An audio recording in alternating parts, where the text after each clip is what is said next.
Now that you have your Neutrogena light therapy spot treatment, here are some quick and easy tips on how to use the device and ensure you get the best results. First, here's how to turn on your spot treatment. If this is your first time using the spot treatment, be sure to pull out the plastic battery tab from the bottom of the device before use, or it won't turn on.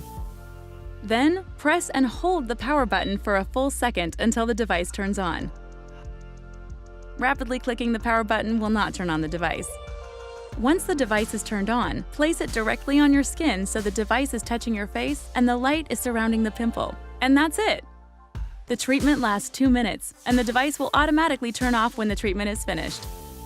For best results, use 3 times a day until the pimple is gone. And it's portable, so you can use this targeted and clinically proven pocket pimple fighter anytime, anywhere.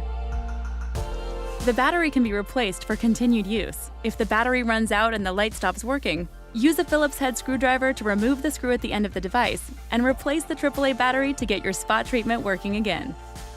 If you have any questions or experience any issues, please give us a call or visit the contact page.